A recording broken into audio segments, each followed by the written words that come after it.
നിയുക്ത KPCC working president Shafi Parambil MP KPCC president K സുധാകരനെ സന്ദർശിച്ചു. നടാലിലെ വീട്ടിലെത്തിയാണ് സന്ദർശനം നടത്തിയത്.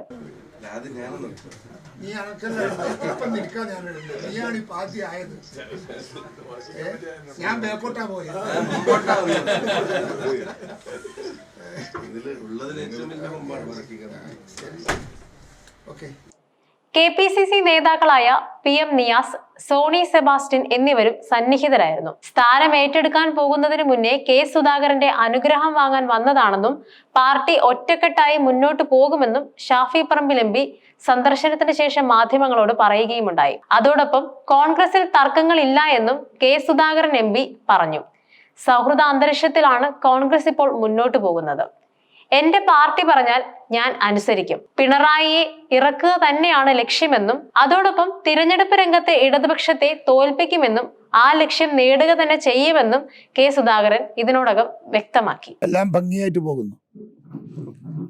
നിസ്സാരമായ ചില പ്രശ്നങ്ങളുണ്ട്, അതൊക്കെ പരിഹരിച്ചുകൊണ്ട് നമ്മൾ മുമ്പോട്ട് പോകും. കോൺഗ്രസിൻ്റെ അകത്ത് തർക്കങ്ങളുണ്ടെങ്കിൽ തർക്കങ്ങൾ എപ്പോഴും തീർക്കുന്ന എല്ലാ കാലഘട്ടവും ഉണ്ടായിട്ടുണ്ട്. നമ്മൾ അടുത്ത കാലമൊന്നും കോൺഗ്രസിൻ്റെ അകത്ത് ഇത്രയും ഐക്യം ഉണ്ടായ ഒരു കാലം ഉണ്ടായിട്ടില്ല. അത് നമ്മൾ വീണ്ടും അത് തന്നെ നിലനിർത്തിക്കൊണ്ട് മുമ്പോട്ട് പോകാനുള്ള തയ്യാറെടുപ്പിലാണ് കോൺഗ്രസ്. നമുക്കതിനകത്തൊരു ആശങ്കയുമില്ല, ഒരു ഭയപ്പാടുമില്ല, ഒന്നുമില്ല. സൗഹൃദമായ അന്തരീക്ഷത്തിലാണ് കോൺഗ്രസ് പോകുന്നത്. ഇനിയെന്താ ഉണ്ട്? അല്ല, ദേശീയ തലത്തിലാക്കിയാൽ പിന്നെ ദേശീയ തലത്തിൽ പാർട്ടി പറഞ്ഞാൽ ഞാൻ പോണ്ടേ? ഈ ലോകത്തിൻ്റെ നാനാഭാഗങ്ങളിൽ കോൺഗ്രസിനെ പ്രചരിപ്പിക്കാൻ പോകണമെന്ന് പറഞ്ഞാൽ ഞാൻ പോകില്ലേ? എൻ്റെ പാർട്ടി പറഞ്ഞാൽ കേൾക്കണ്ടേ? അതെൻ്റെ ഉത്തരവാദിത്തമല്ലേ? അല്ലെങ്കിൽ ഞാനെന്ത് പാർട്ടിക്കാരനാ? പൊട്ടിപ്പോയിട്ടൊന്നുമില്ല. എനക്കതിനുള്ള വഴിയും അതിനുള്ള അവസരങ്ങളൊന്നും എനിക്ക് നഷ്ടപ്പെട്ടിട്ടില്ല. പിണറായി വിജയനെതിരെയുള്ള പോരാട്ടം തുടരും. തിരഞ്ഞെടുപ്പ് രംഗത്ത് ഇടതുപക്ഷത്തെ ഞങ്ങൾ തോൽപ്പിക്കും. ഒരു തർക്കമൊന്നും വേണ്ട. അത് വാക്കാണ്, നിങ്ങൾക്ക് കണ്ടറിയാം. I am always happy. ഞാൻ അദ്ദേഹത്തിൻ്റെ അനുഗ്രഹം വാങ്ങാൻ വന്നതാണ്. നേരത്തെ അദ്ദേഹം ഇവിടെ സൂചിപ്പിച്ചതുപോലെ തന്നെ കേരളത്തിലെ ഓരോ പാർട്ടി പ്രവർത്തനവും ആഗ്രഹിക്കുന്ന അതിശക്തമായിട്ടുള്ള നിലപാട്. ഇപ്പോൾ താങ്കൾ ഇച്ചിരി ഒന്ന് എന്തെങ്കിലുമൊക്കെ കിട്ടുമെന്ന് അറിയാൻ വേണ്ടി പിന്നെയും വളച്ചും ഓടിച്ചും ഒക്കെ ചോദിച്ചു നോക്കിയിട്ടും പാർട്ടി താല്പര്യങ്ങളെ മുൻനിർത്തി തന്നെയാണ് അദ്ദേഹം സംസാരിച്ചത്. ഇപ്പം പാർട്ടിയുടെ ചുമതല ഏൽപ്പിച്ചപ്പം എൻ്റെ KPCC പ്രസിഡന്റ് ആയിരുന്നു, ഞാൻ യൂത്ത് കോൺഗ്രസ് പ്രസിഡന്റ് ആയിരുന്നു. ഇപ്പോൾ അദ്ദേഹം വർക്കിംഗ് കമ്മിറ്റി മെമ്പറാണ്. പാർട്ടിയുടെ ഏറ്റവും ഉന്നതമായ ബോഡിയിൽ നമ്മൾ പ്രതിനിധീകരിക്കുന്നത്. ഇപ്പം ചേഞ്ച് ചെയ്യപ്പെട്ട അനേകം KPCC പ്രസിഡന്റുമാർക്കൊന്നും അങ്ങനെ ഒരു എസ്കലേഷൻ പാർട്ടി പെട്ടെന്ന് കൊടുത്തിട്ടില്ല.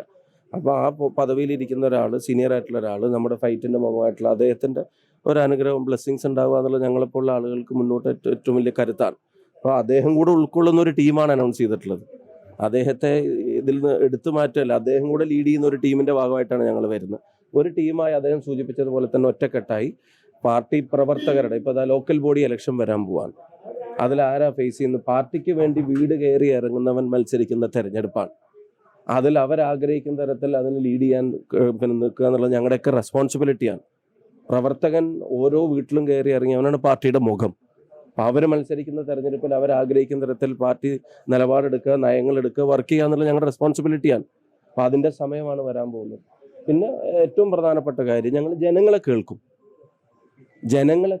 ജനങ്ങൾക്ക് ആവശ്യമുള്ളത്, അവരാഗ്രഹിക്കുന്ന, അവരർഹിക്കുന്നത് കേരളത്തിൽ നൽകാൻ. അത് അദ്ദേഹം സൂചിപ്പിച്ചതുപോലെ ഒരു ഭരണമാറ്റം ഉൾപ്പെടെയുള്ള കാര്യങ്ങൾക്ക് ജനങ്ങളുടെ ശബ്ദമായിട്ട് പാർട്ടി ഉണ്ടാവും. അതുതന്നെ ഞങ്ങളുടെ ഉത്തരവാദിത്വം നന്നായിട്ട് തിരിച്ചറിയുന്നുണ്ട്. നിയമസഭക്കകത്തും പുറത്തും പൊളിറ്റിക്സ് വളരെ കൃത്യമായിട്ട് പറയുന്ന, ജനങ്ങൾക്കിടയിൽ നല്ല പിന്തുണയുള്ള, ഇലക്ഷൻ സ്ട്രാറ്റജിയിൽ നല്ല മുൻതൂക്കമുള്ള ഒരാൾ ഈ ജില്ലയിൽ നിന്ന് തന്നെ പാർട്ടിയെ നയിക്കാൻ വേണ്ടി രംഗത്ത് വരുന്നു. അടൂർ പ്രകാശിനെ പോലുള്ള ഒരാൾ, ആറ്റിങ്ങൽ പോലൊരു സീറ്റ് പിടിച്ചെടുക്കാൻ കഴിഞ്ഞിട്ടുള്ള ഒരാൾ, അദ്ദേഹം UDFൻ്റെ കൺവീനർ ആവുന്നു. വിഷ്ണുവേട്ടനെയും അതുപോലെ തന്നെ AP അനിൽകുമാർ, അനിലേട്ടനെയും പോലുള്ള ആളുകൾ വർക്കിംഗ് പ്രസിഡന്റായിരുന്നു. കൂടെ ഞങ്ങൾക്കൊക്കെ വർക്ക് ചെയ്യാൻ അവസരം കിട്ടും.